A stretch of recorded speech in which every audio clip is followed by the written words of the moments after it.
Hello students, मैं शाइना परमार वैदिक as की लड़ी को आगे करते हुए आज आपके लिए नया टॉपिक लेके आई हूँ, वो है रिलीजियस लाइफ। इससे पहले मैंने आपको सोशल लाइफ के बारे में पढ़ाया है और इसके अलावा हमने इकोनॉमिक लाइफ भी पढ़ी है, लेकिन जो भी पढ़ा है वो सब हमने कंपैरिजन में पढ़ा है, वर्सेस में पढ़ा है। लेटर वैदिक और ऋग वैदिक एज को इक्वल पढ़ रहे हैं, साथ साथ पढ़ रहे हैं और साथ में क्या देख रहे हैं कि कंपैरिजन क्या है, आखिर उन दोनों का फर्क क्या है, क्यों ये लेटर वैदिक और अर्ली वैदिक एज आपस में एक दूसरे से कुछ अलग है।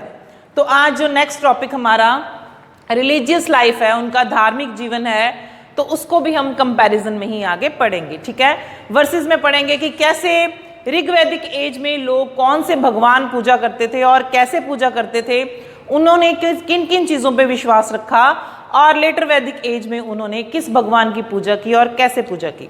तो आइए शुरू करते हैं हमारा रिलीजियस लाइफ। फिर से हम यहाँ पे लिखते हैं ऋग वैदिक और यहाँ पे लिखते हैं लेटर वैदिक। तो हमारे पास ऋग वैदिक एज में फर्स्ट पॉइंट है वर्शिप ऑफ नेचर, यानी प्रकृति की पूजा। तो बड़ा ही इंटरेस्टिंग बात है कि जो अर्ली वैदिक एज के, ऋग वैदिक एज के लोग हैं, वो किसकी पूजा करते थे? वो नेचर की पूजा करते थे, कुदरत की पूजा करते थे। वो उस हर चीज़ की पूजा करते थे जो उन्हें दिखने में सुंदर लगती थी, या उन्हें दिखने में थोड़ी भयंकर लगती थी, या उनको थोड़ी डिफरेंट लगती थी, अजीब लगती थी कि ये कैसे हो सकता है, या इसके अलावा उन्हें दयालु लगती थी। तो ऐसी चीज़ों की वो पूजा करते थे। तो वो दयालु चीज़ क्या हो सकती? जैसे सूर्य देवता बड़े दयालु हैं, वो रोज़ सुबह आते हैं, हमें धूप देते हैं, और इसके अलावा जो वायु देवता है वो बड़े दयालु हैं, हमें हवा देते हैं। या पृथ्वी बड़ी अजीब चीज़ है, ये कैसे आई, कहाँ से आई, इसकी पूजा करते हैं। या आसमान, इतना बड़ा आसमान कैसे हुआ, ये थोड़ा हमें डिफरेंट लगती है चीज़। या इसके अलावा भयंकर चीज़ है, कैसे तूफान आ गया है, उससे कैसे बचना है। या इसके अलावा कोई पानी की बाढ़ आ गई है, या अग्नि फैल गई है। तो इस तरह से यह सुंदरता की बात करते हैं कि कोई देवी उन्हें अच्छी लगती है, दिखने में सुंदर लगती है, कि ये बहुत ही ब्यूटीफुल चीज़ है। जैसे हम कह सकते हैं कि उषा देवी है हमारी, जो सुबह सुबह एक अच्छा दिन लेके आती है, या सुंदर पहाड़ हैं, सुंदर फूल है, या कोई भी ऐसी पशु पंछी, कोई चीज़ जो उन्हें सुंदर लगती है, तो वो कुदरत की पूजा करते थे। उस हर एक पूजा के पीछे उनका एक मोटिव होता था। जैसे कि मैंने अभी बताया सूर्य, तो सूर्य की पूजा क्यों करते थे वो? क्योंकि रोज सुबह दिन निकालने वाला सूर्य ही होता था। उषा को उसकी पत्नी भी माना गया है कहीं कहीं, क्योंकि उसकी वजह से ही दिन चढ़ता था। या हम अग्नि की पूजा क्यों करते थे? क्योंकि अग्नि का हमारे जीवन में बहुत महत्व है, और अग्नि की वजह से ही हमारे जीवन में जो गर्माहट आती है, हम अपना भोजन बनाते हैं, तो अग्नि का महत्व था उनके जीवन में। इसके अलावा पहाड़ों की पूजा करते थे, पहाड़ों का महत्व है। धरती की, पृथ्वी की पूजा करते थे, पृथ्वी का महत्व है। तो ये सब उनके देवी देवता थे। इसके बारे में हमें जानकारी मिलती है ऋग्वेद के पहले, दूसरे, 7वें और 10वें मंडल में। तो इनके बारे में वहाँ पे बात की गई है, इनसे रिलेटेड मंत्र लिखे गए हैं, बहुत सारे मंत्र हैं, सब कुदरत के लिखे गए हैं। उन मंत्रों में इन देवी देवताओं का उच्चारण किया गया, उन मंत्रों में इनके बारे में ही जानकारी दी गई है। तो कहीं भी ऐसा नहीं लिखा गया है कि सिर्फ इसी भगवान की पूजा करनी है। हाँ, ऐसे हो सकता है कि कुछ ज़्यादा और कुछ कम हो, लेकिन फिक्स नहीं की गया। लेकिन लेटर वैदिक एज में कुछ समय बदल गया, तो वहाँ पे हमारे पास नए देवता आ गए, वो हैं शिव, ब्रह्मा और विष्णु। हालांकि हमारे पास ये देवता इधर भी हैं, और लेकिन उनकी पूजा यहाँ पे शुरू हो गई है।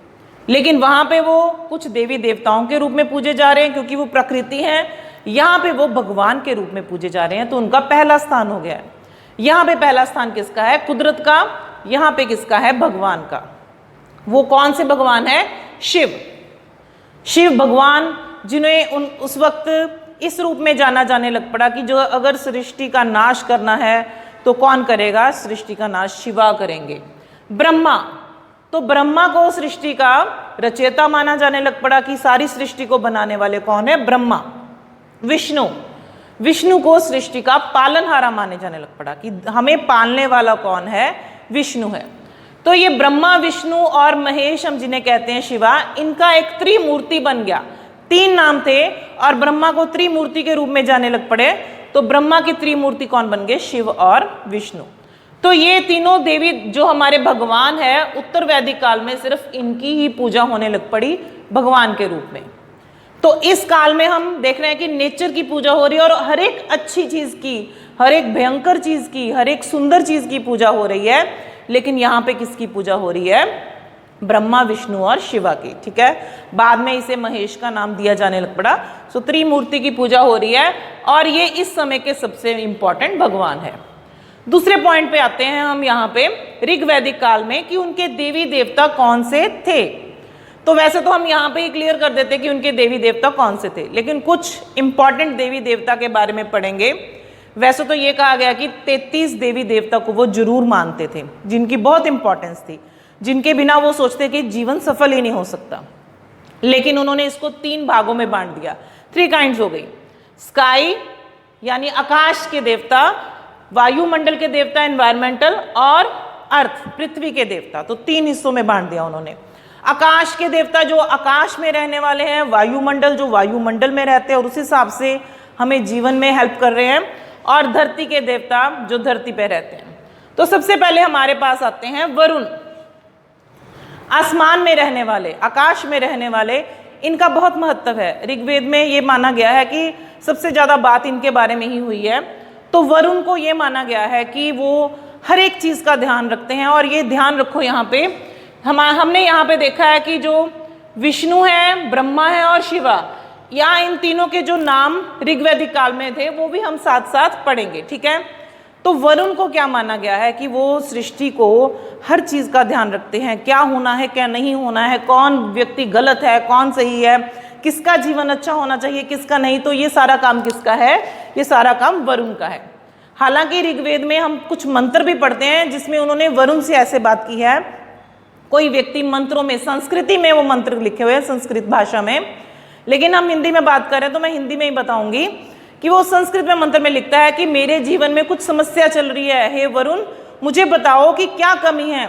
मैंने बहुत विद्वानों से बात की है, वो सभी यही कहते हैं कि वरुण तुमसे नाराज है, तो मेरे जीवन को सफल करो। तो ऐसे बहुत सारे मंत्र हैं।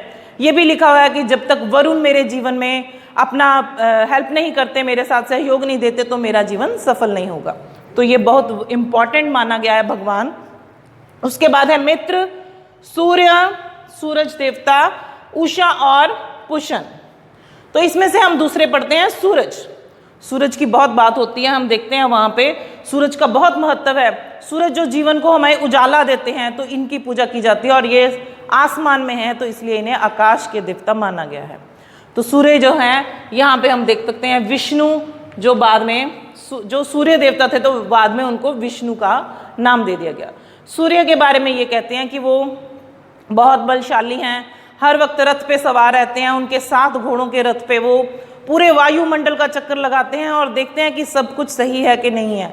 तो बाद में विष्णु को भी धरती का पालनहारा माना गया है।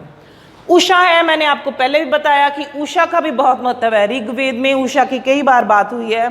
उन्हें एक सुंदर स्त्री के रूप में देखा गया है, और ये माना गया है कि वो सफ़ेद कपड़ों में घूमती हैं, और उनकी हमेशा इसलिए पूजा की गई है क्योंकि दिन की शुरुआत उषा ही मानी गई है कि उषा हो गई है और अब उठ जाओ और अपने कामों पे लग जाओ। तो इन्हें कहीं ना कहीं सूर्य की पत्नी भी माना गया है। ये हम 3 इन देवी देवताओं में से इन 3 के बारे में जरूर एक्सप्लेन करेंगे।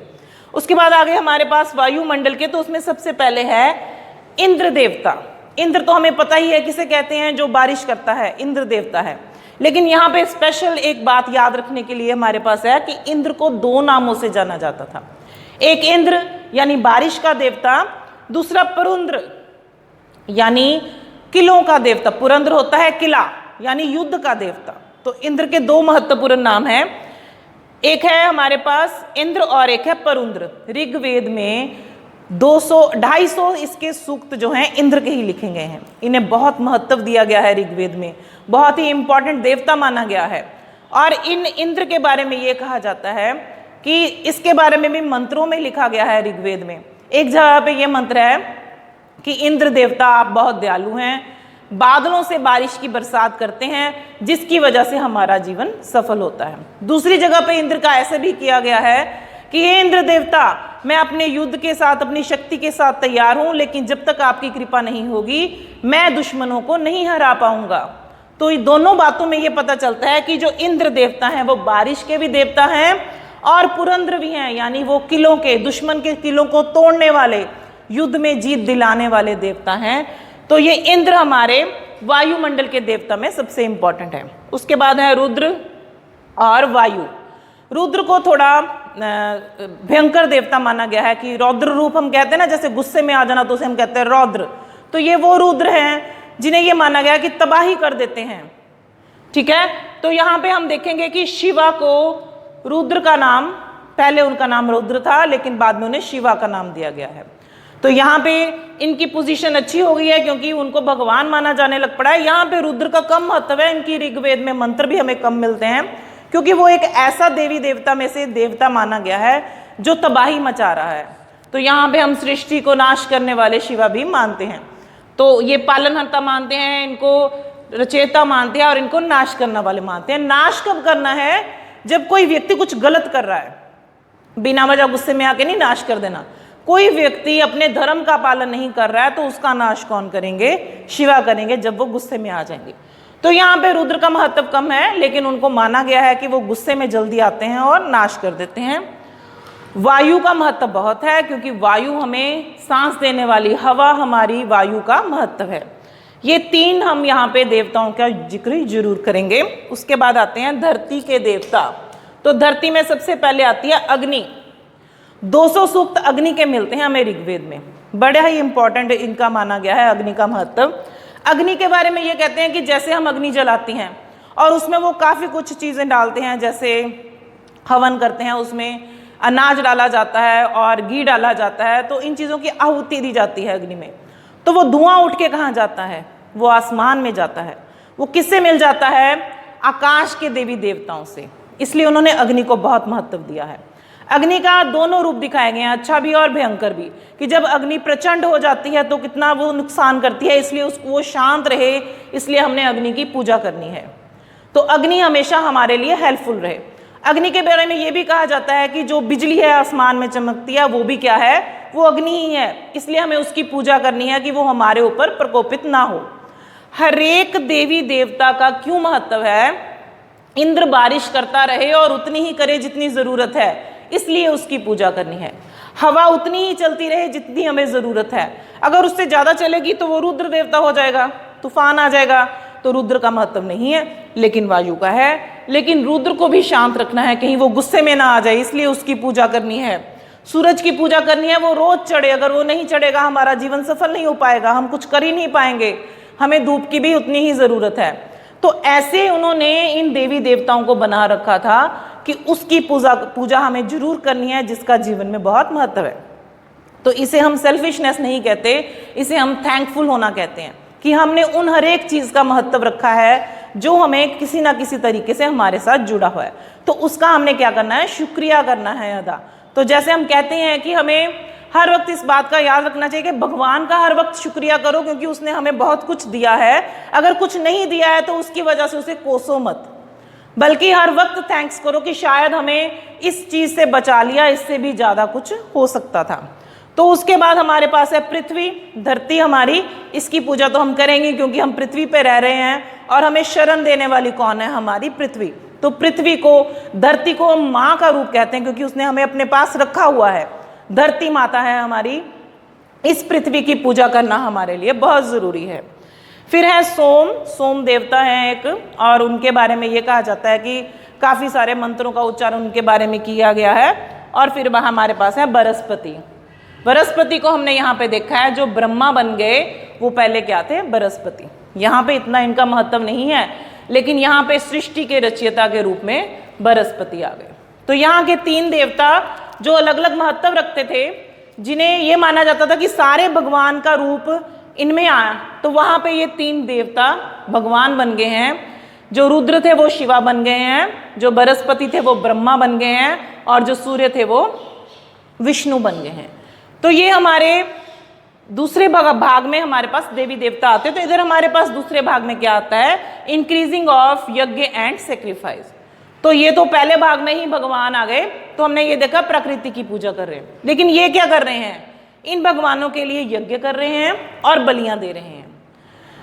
ऋग्वैदिक काल में हम पहले ये बताते हैं कि वो भगवान की पूजा कैसे कर रहे हैं, क्यों कर रहे हैं, फिर भगवान बताते हैं। उन्होंने देवी देवता माना है, यहाँ पे हम पहले भगवान बता रहे हैं, फिर उनका तरीका बता रहे हैं कि वो क्या कर रहे हैं। यज्ञ कर रहे हैं और बलियां दे रहे हैं। अब यज्ञ कौन कौन से करते हैं, राजस्व यज्ञ कर रहे हैं, वाजपेयी यज्ञ कर रहे हैं। ये दो इंपॉर्टेंट यज्ञ है हमारे पास। तीसरा है अश्वमेघ यज्ञ। राजस्व यज्ञ राजा के लिए किया जाता है और ये यज्ञ इतना महत्वपूर्ण है, ये माना जाता है कि जो ब्राह्मण इस यज्ञ को करेंगे उन्हें खूब सारा दान मिलेगा, क्योंकि जब राजे को गद्दी मिलती है तो वो खुशी में राजस्व यज्ञ कराता है और उस वक्त खुशी में ब्राह्मणों को खूब दान किया जाता है। ब्राह्मण का बहुत महत्व है इस युग में, उत्तर वैदिक काल में। जो यज्ञ कर रहा है तो उसको सोना चांदी और कई कुछ खाने का कितना सामान, साथ में ये भी माना गया है, एक जगह पे ये भी लिखा है कि राजस्व यज्ञ करने पर एक ब्राह्मण को 2,40,000 गायें भी उपहार में दी गई हैं।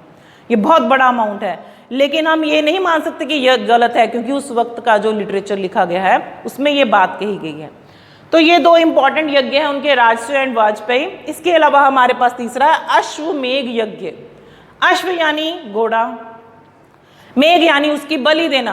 तो ये कौन सा यज्ञ है, अश्वमेघ यज्ञ। इसमें क्या करता था राजा, घोड़े की बलि देता था। लेकिन क्यों देता था, राजा गद्दी पे बैठ गया, उसका पूरा साम्राज्य उसके अधीन हो गया, फिर से लगा कि पड़ोसी राज्य में कोई और राजा है तो मैं उसका राज्य भी अपने राज्य में मिला लूं। तो वह एक यज्ञ करता है अश्वमेघ और सैनिक के साथ घोड़े को भेज देता है। दूसरे राज्यों में से घोड़ा निकलता है और जहां जहां सैनिक झंडा गाड़ देता है तो वो राज्य किसका हो गया, उस राजा को हो गया जिसका घोड़ा है। अगर वहां पे जो रहने वाला राजा उस झंडे को उखाड़ता है और युद्ध को ललकारता है कि मेरे साथ युद्ध करो, फिर दोनों राज्यों में आपस में युद्ध होता है और जो उस युद्ध में जीतता है फिर उसका सारा साम्राज्य हो जाता है। यानी अगर जिसने अश्वमेघ यज्ञ किया वो जीतता है तो दूसरा राज्य उसका हो गया, लेकिन जिसके राज्य में झंडा गाड़ा गया अगर वो जीतता है तो अगर जिस राजा ने ये यज्ञ किया था हार गया है तो उसका राज्य भी जीते हुए राजा को मिल जाएगा। तो जब घोड़ा पूरा घूम के आता है वो अश्व और राजा के दरबार में वापस आता है अपना झंडा गाड़ के बता के कि ये सारा साम्राज्य इस राजा का ही है, तो फिर वहां पे उस घोड़े की, उस अश्व की बलि दी जाती है। तो हमने रामायण में भी पढ़ा है कि रामचंद्र जी ने अश्वमेघ यज्ञ किया था तो उनके घोड़े को किसने रोका था, उनके पुत्रों ने रोका था, युद्ध के लिए ललकारा था। ऐसे हमारे पास बहुत सारी उदाहरणें हैं कि अश्वमेघ यज्ञ किया जाता था। साथ में हमने कहीं पढ़ा है यहीं पे उत्तर वैदिक काल में कि पुरुष मेघ यज्ञ भी शुरू हो गया था। पुरुष मेघ यानी कि आदमी की बलि देना, लेकिन कहा जाता है कि बहुत विरोध हुए तो आदमियों की बलि जो थी वो बंद कर दी गई। तो उत्तर वैदिक काल में ये पुरुष मेघ यज्ञ का इतना महत्व नहीं है, लेकिन अश्वमेघ यज्ञ का बहुत महत्व है। पर यह बात याद रखने योग्य है कि शायद उस वक्त हर एक जानवर का बहुत महत्व था, लेकिन घोड़े की बलि देना राजा की शान माना जाता था। लेकिन अब के समय में तो हम किसी भी जानवर को कष्ट नहीं दे सकते, कानून बने हुए हैं। उस वक्त राजा की मर्जी थी तो वो घोड़े की बलि दे देता, लेकिन ये हर वक्त नहीं होते थे। शायद वो अपनी पूरी लाइफ में कहीं एक बार ही ये अश्वमेघ यज्ञ करता होगा। तो ये इनके दो इंपॉर्टेंट यज्ञ हैं और ये बलियां हैं, जैसे कि अश्वमेघ यज्ञ एक बलि हो गई या पुरुष मेघ यज्ञ एक बलि हो गई। ये यज्ञ उस वक्त हमारे जो राजा महाराजा थे वो करवाते थे। इसके बाद हम देखेंगे कि ये दो पॉइंट आपको क्लियर हो गए, देवी देवता हो गए और पता लग गया कि वो कैसे पूजा कर रहे हैं। फिर हमारे पास तीसरा पॉइंट आता है कि ब्राह्मणों का क्या स्थान है, ये हम लेटर वैदिक में पढ़ते हैं। तो तीसरा पॉइंट हमारे पास है डोमिनेंस ऑफ ब्राह्मण्स, लेकिन ये उत्तर वैदिक काल का है। लेकिन इसको पढ़ने से पहले हमें पता होना चाहिए कि ऋग्वैदिक काल में हमारे पास थर्ड पॉइंट क्या है, वो है वन गॉड। ऋग्वेद के 10वें मंडल में ये बात क्लियर की गई है कि हमारे पास जो देवी देवता है ना, जो ये सारे ये किसके अंडर हैं, वो एक भगवान के अंडर हैं। तो ये सारे देवी देवता मतलब एक भगवान। तो भगवान के अलग अलग रूप हैं, कभी हम उसे सूर्य के रूप में उसकी पूजा कर रहे हैं, कभी हम वायु के रूप में कर रहे हैं, कभी हम विष्णु के जो रूप है, विष्णु नहीं, ये क्या है हमारे पास इंद्र देवता है। हर एक अलग अलग जो रूप है वो कौन है, वो हमारे एक भगवान है। तो एक भगवान का महत्व है, सबसे ऊपर कौन है, एक भगवान है। उसी भगवान की पूजा करनी है। और कैसे करनी है, अपने दिल में सोच लो कि हमने हर एक भगवान की पूजा करनी है और मंत्रों का उच्चारण करना है। यहाँ पे एक भगवान की पूजा की जा रही है और यहाँ पे किसका महत्व बढ़ गया है? ब्राह्मणों का। तो उत्तर वैदिक काल में तीसरा पॉइंट क्या है? ब्राह्मण है। तो ब्राह्मणों का बहुत महत्व बढ़ गया। ऐसा भी कहीं मैंने पढ़ा है और बताया भी गया है कि जो इन ब्राह्मणों में से जैसे कभी कोई काम हो रहा है या किसी जगह पे कोई मंत्र होना है तो ऋग्वैदिक काल में शायद इनकी संख्या कम थी, लेकिन यहाँ पे इनकी संख्या बढ़ा के 17 होगी। तो कोई भी यज्ञ करना है, कोई घर का काम करना है, 17 ब्राह्मणों को महत्व दिया जाता था, कम से कम इतने होने चाहिए। इन ब्राह्मणों ने बहुत सारे ब्राह्मण ग्रंथ भी लिखे हैं, हमने पढ़ा भी था, जो लिटरेचर था। महत्व कैसे बढ़ गया? इन्होंने ग्रंथ लिखे, ग्रंथों में ये फाइनली बता दिया कि पाठ पूजा कौन करेगा? ब्राह्मण करेंगे। श्लोक कौन लिखेगा? ब्राह्मण लिखेंगे। घर में कोई यज्ञ है, कोई धार्मिक फंक्शन है, कोई रीति रिवाज करने हैं, जन्म पे, मरण पे, शादी पे, तो कौन होना जरूरी है? वहां पे ब्राह्मण होना जरूरी है। अगर ब्राह्मण नहीं है तो आपके सारे धार्मिक काम खत्म है, उनकी कोई वैल्यू नहीं है। तो इतना ज्यादा ब्राह्मणों का महत्व यहाँ पे बढ़ चुका था। ठीक है, तो इसकी वजह से क्या हुआ? समा बदल गया। अब आप भी अपने घरों में देख सकते हैं, हमारे घर में भी कोई फंक्शन होता है तो हम खुद पाठ पूजा करते हैं, तो ऐसे लगता है जैसे भगवान तक पहुंची नहीं। तो लोग ये सोचते हैं कि चलो ब्राह्मण को बुलाएं।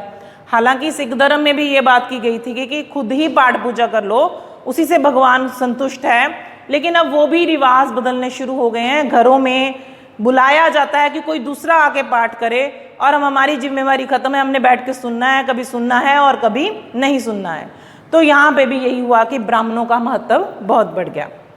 तो इनके थर्ड पॉइंट ये है कि वो भगवान को मान रहे हैं। यहाँ पे लोग किसको मान रहे हैं? ब्राह्मण को मान रहे हैं कि हमारा सारा कुछ करने वाला कौन है? एक भगवान है। यहाँ पे लोग सोच रहे हैं कि हमें कौन बचाने वाला है बुरे कामों से? कौन है? ब्राह्मण है। ये आएंगे, पाठ पूजा करेंगे और हमें सभी बंधनों से मुक्त कर देंगे। हमारे सारे काम की जिम्मेवारी है ब्राह्मणों की है। तो हमें इस तरफ ध्यान ही नहीं देना है कि क्या करना है कि नहीं करना, बस दान देना है और ब्राह्मणों को बुलाना है। चौथा पॉइंट हमारे पास आता है मंदिर और उनका तरीका क्या था पाठ पूजा करने का? किसका? ऋग्वैदिक काल का। तो यहाँ पे हमारे पास उन्होंने ये बताया है कि ना तो मंदिर थे और ना ही वो किसी आइडल वर्शिप, किसी मूर्ति की पूजा करते थे। ठीक है, ऋग्वेद में भी कहीं बात नहीं की गई है कि भगवान का कोई मूर्ति थी या इंद्र की थी या वरुण की थी या मित्र की या वायु की। सिर्फ उनके लिए क्या लिखे गए हैं? मंत्र लिखे गए हैं। तो हमें वैसे भी दिखता है कि हम सोच सकते हैं सूर्य कैसा है, तो हमें पता है उसको कैसे किस रूप में पूजना है, तो सूर्य को उसके ही रूप में पूजना है। तो किसी पेड़ को उसके ही रूप में पूजना, उसे कोई शेप देने की जरूरत नहीं है। लेकिन और साथ में कोई मंदिर नहीं है, किसी मंदिर में जाके पूजा करने की जरूरत नहीं है। तो तरीका क्या है उनका पूजा करने का? वो घरों में ही पाठ पूजा करते हैं और उन्होंने घरों में ही धार्मिक फंक्शन करने हैं। तो कोई जगह नहीं बनी हुई कि ब्राह्मणों के घर जाना है या ब्राह्मणों के मंदिर में जाना है, बाहर कहीं जाके पाठ पूजा करनी है, ऐसा कुछ नहीं है। क्योंकि ऋग्वेद में ये बताया गया है हमने कुदरत की पूजा करनी है और अपने घरों में बैठ के ही कर सकते हैं। लेकिन यहाँ पे बदल गया है तरीका। यहाँ पे हम देखते हैं कि वो कैसे पाठ पूजा करते हैं। वो तपस्या को महत्व दे रहे हैं। सबसे पहले वो ब्राह्मणों को महत्व दे रहे हैं, ये पाठ पूजा करेंगे, घर आएंगे या इनके घर जाएंगे और वही यज्ञ करेंगे या मंत्र पढ़ेंगे। तो ये लोगों पे सारी जिम्मेवारी आ गई है पाठ पूजा की। किन के ऊपर? ब्राह्मणों के ऊपर। और अगला क्या करना है? तपस्या। तो ब्राह्मणों ने क्या बताया है कि चलो 50 साल तक तो आपने घर पे बैठ के जो करना था कर लिया। हमने 4 आश्रम भी पढ़े थे। फिर जब हमारे पास तीसरा आश्रम आता है वानप्रस्थ, तो जंगलों में चले जाओ, तपस्या करो, भूखे रहो, पाठ पूजा करो, अपने आप को कष्ट दो, अपने अंदर वो सारी इच्छाएं खत्म कर दो। तो इन्होंने तपस्या के ऊपर जोर दे दिया है। तो यहाँ पे तीसरा और चौथा आश्रम हमें ये बताता है ऋग्वैदिक काल में उन्होंने कोई मंत्रों में, कोई कुदरत में नहीं विश्वास दिलाया। उन्होंने दिलाया पहले ब्राह्मणों के द्वारा पाठ करवाओ, इन्हीं को ही दान दो, यही महत्व है पाठ पूजा का, और उसके बाद क्या करो? तपस्या करो। तो ये इनका मेन पॉइंट यहाँ पे आ जाता है और हमारे पास ये पता चल जाता है कि ये कर रहे हैं भगवान की नेचुरल रूप में पूजा। कोई मंदिर नहीं है, कोई मूर्ति नहीं है, और ये ब्राह्मणों के साथ और तपस्या करके ही अपने जीवन को सुखद बना रहे हैं। नेक्स्ट हमारे पास पॉइंट आता है, वो है रेसिटेशन ऑफ द हेम्स, कि मंत्रों का उच्चारण कैसे करना है। तो ये लोग क्या करते थे, घर में जैसे कोई बच्चा पैदा हुआ है तो उसके लिए कुछ मंत्र पढ़ने हैं, भगवान का शुक्रिया अदा करना है, सूर्य का शुक्रिया अदा करना है, वायु का, उनको कहना है कि हमारे बच्चे पे हमेशा कृपा रखें, घर का ध्यान रखें। तो क्या करते हैं, घर में बैठते हैं अपने खुले आंगन में और ऊंची आवाज में मंत्रों का उच्चारण करते हैं। जैसे मैंने आपको बताया कि इंद्र से कोई रिक्वेस्ट कर रहा है कि बारिश दो, तो वो ऊंची ऊंची आवाज में वो मंत्र पढ़ेगा जो ऋग्वेद में संस्कृत में लिखे हुए हैं। तो ऐसा कुछ नहीं है कि वो मंदिर जाएंगे, जैसे हम कहते हैं भगवान को कल मेरा रिजल्ट आने वाला है तो मैंने 50 रुपए का प्रसाद बना मांग लिया मन में और मैं मंदिर में चढ़ाऊंगी जाके और भगवान मेरे पे कृपा करना। तो ऐसा कुछ नहीं है। मंत्रों का उच्चारण करते थे और मंत्रों में इतनी शक्ति होती थी कि उनको उसकी पॉजिटिविटी मिलती भी थी। संस्कृत भाषा में ये माना गया है कि शुद्ध उच्चारण करो जो मंत्र लिखा हुआ है, और मन में अगर आपकी जो इच्छा है कि मुझे ये चाहिए, तो वो उन शब्दों के उच्चारण से वायुमंडल में ऐसी रेज पैदा होती हैं पॉजिटिव कि उसकी पॉजिटिविटी आपकी लाइफ में आ जाती है। लेकिन अगर आप ये सोचते हो कि आपने पाठ पूजा नहीं करना, अच्छे काम नहीं करने, कोई मेहनत नहीं करनी और जाके कह देना कि मैंने 100 रुपये का प्रसाद चढ़ाना है और आपकी इच्छा पूरी हो जाए, तो ये ट्रेंड जो है हमारा बहुत गलत हो चुका है। तो ये लोग खुले आंगन में बैठ के उच्चारण करते थे और अपने सारे धार्मिक रीति रिवाज ऐसे ही करते थे मंत्रों के उच्चारण से। लेकिन मंत्रों के उच्चारण के अलावा इन्होंने कभी ये नहीं सोचा कि हम किसी मंदिर में जाएं या चढ़ावा चढ़ाएं या कोई चीज़ ऐसे दान में कर दें या किसी ब्राह्मण को। तो सिर्फ मंत्रों के उच्चारण में ही विश्वास रखते थे। तो इनके पास हमारे पास नेक्स्ट पॉइंट क्या है, वो है आवागमन, मोक्ष और कर्म। ट्रांसमाइग्रेशन, मोक्ष एंड कर्म क्या है ये? तो इन लोगों ने तो ये क्लियर कर दिया कि अगर आपने धार्मिक रीति रिवाज नहीं करने, ब्राह्मणों को दान नहीं करना, तपस्या नहीं करनी, तो आपका जीवन किस में फंसा रहेगा? आवागमन के चक्र में। आवागमन समझते हो ना, कि मर गए फिर आ गए, मर गए फिर आ गए, तो इसको वो बुरा मानते हैं। ये माना गया है कि 84 लाख जोनियां हैं, इंसान जन्म लेता है फिर मर जाता है, फिर वो आवागमन में चक्कर में कैसे फंसता है कि अगर उसने अच्छे कर्म किए तो उसको अच्छा जीवन मिलता है, बुरे कर्म किए हैं तो वो कभी किसी बुरी जोनी में चला जाएगा, ऐसा कुछ जीवन होगा उसको जो वो कोई बुरा जानवर बन जाता है या कोई ऐसा जिसको कष्ट मिलता है। तो वो कहते हैं कि आवागमन का चक्कर तो आपका लगा ही रहेगा, लेकिन उससे बचा जा सकता है। कैसे बचेंगे? अगर हमें मोक्ष की प्राप्ति हो जाएगी। तो मोक्ष कैसे मिलेगा? जब हम अपने जीवन में ब्राह्मणों को बुला के यज्ञ करवाएंगे, ठीक है, और तपस्या करेंगे और अपने जीवन को कष्ट देंगे, तो हमें क्या प्राप्त होगा? मोक्ष प्राप्त होगा। मोक्ष कैसे प्राप्त होगा? जब हम कर्म करेंगे। तो कर्म मैंने आपको बता दिए क्या करने हैं, ठीक है ना। तो इन कर्मों को करने से मोक्ष प्राप्त होगा, तो आवागमन के चक्कर से आप मुक्त हो जाओगे।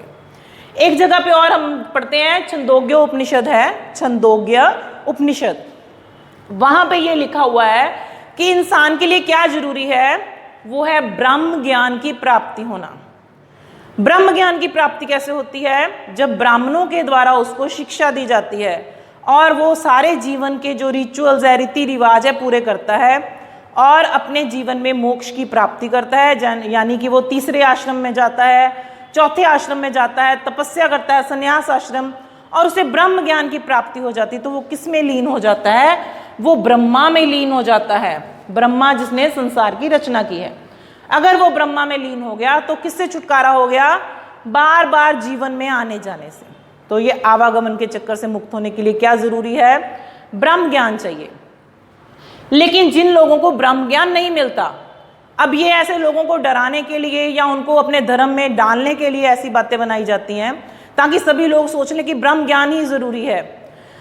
तो ब्रह्म ज्ञान जिन लोगों को नहीं मिल रहा, यानी जिसने ब्राह्मणों के साथ मिलके यज्ञ नहीं किए, बलियां नहीं की, या उनके द्वारा दिए गए कुछ मंत्रों को नहीं पढ़ा, या तपस्या नहीं की, या चारों आश्रमों में वो नहीं गया, तो उसको ब्रह्म ज्ञान नहीं मिला, तो वो ब्रह्मालीन नहीं हुआ। तो वो कहाँ जाएगा? वो चंद्रलोक में जाएगा।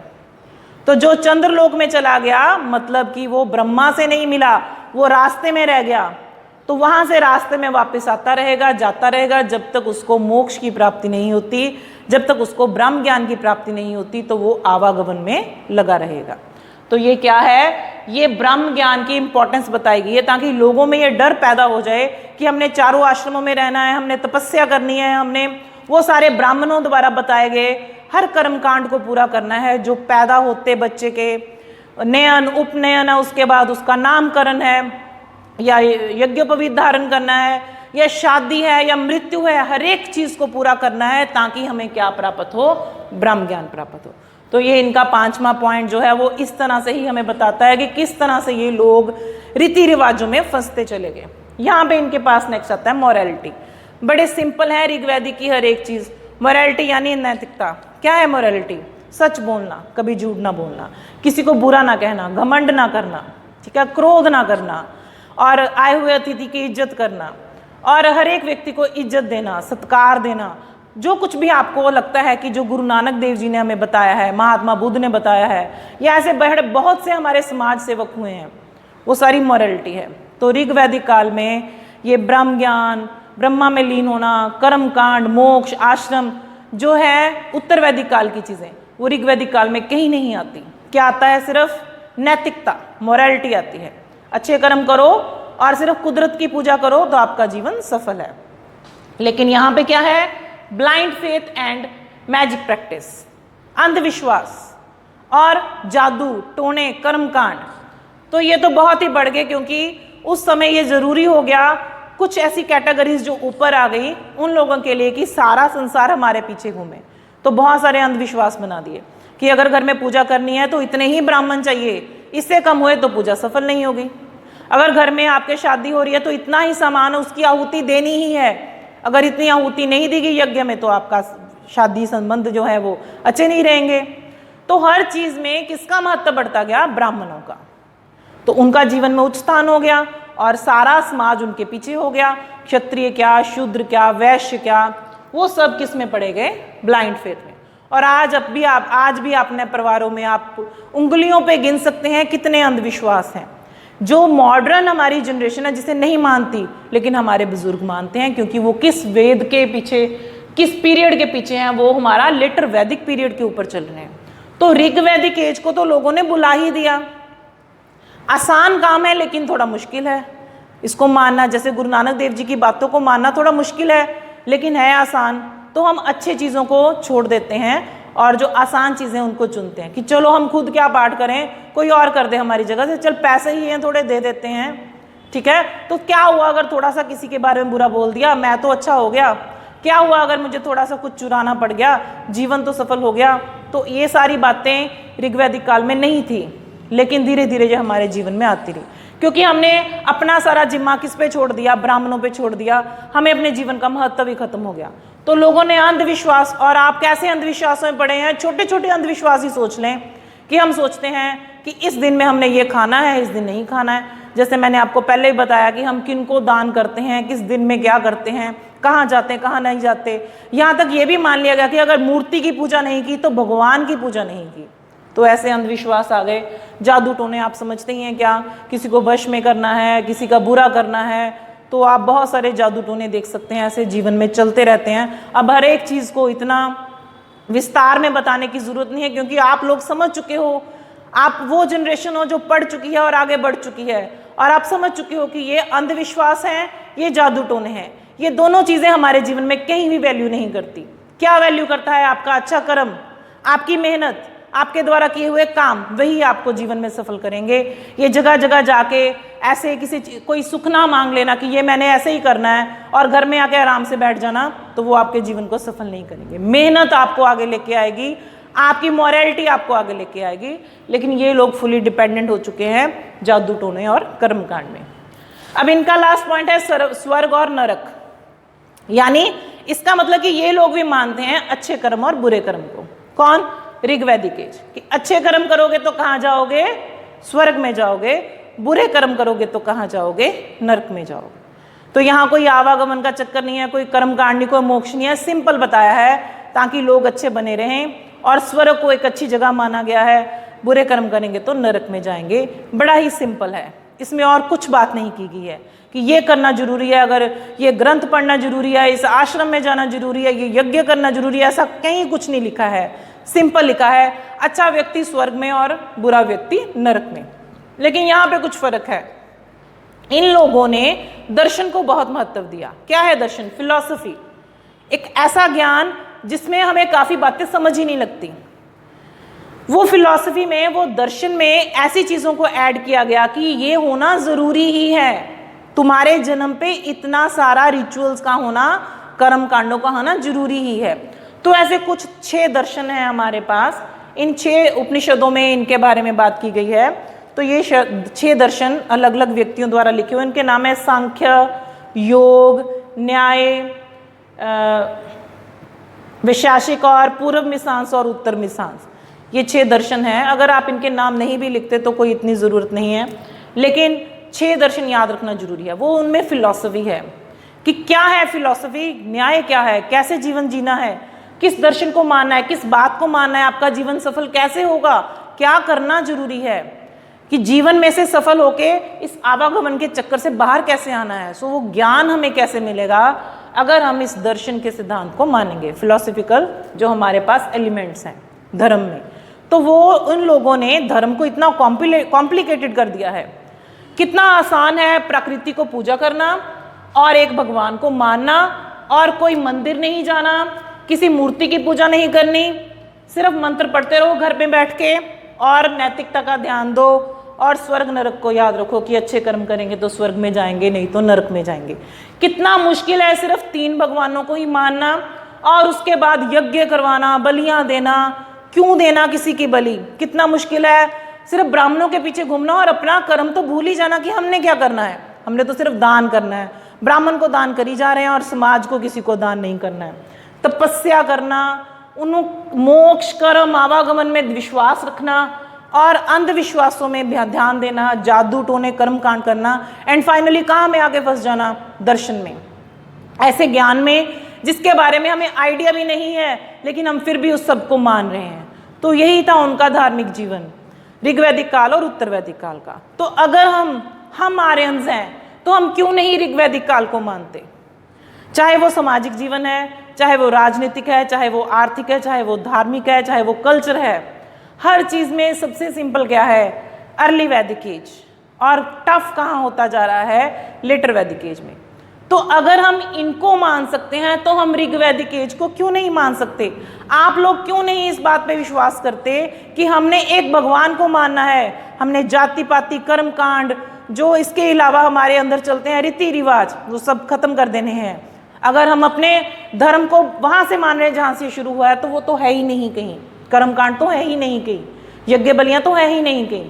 तो अपने घरों में भगवान को खुद मानो, किसी के ऊपर डिपेंडेंट मत हो। मैं नहीं कहती कि मंदिरों में मत जाओ, गुरुद्वारों में मत जाओ, ठीक है, किसी आइडियल को हमने अपने दिमाग में रखना है, लेकिन उनकी जगह पे हम अगर ये कहें कि हमें दान करने में, गरीबों की मदद करने में, अपने से छोटों की रिस्पेक्ट करने में अगर हमारे अंदर ये मॉरलिटी आ गई तो हम असली आर्यंस को ही मान रहे हैं। ये नकली आर्यंस तो नहीं है उत्तर वैदिक काल, लेकिन बदलाव वाले आर्यंस हैं। तो जो बेसिक्स हैं हमारे आर्यंस, जिनको हम अपने पूर्वज मानते हैं, तो उनकी सिंपल बातों को ध्यान में रखो और अपने जीवन को ऊंचाइयों की तरफ ले जाओ और इतना अच्छा बना लो कि कोई कह ही ना सके कि ये आर्य की औलाद है ही नहीं। Thank you so much.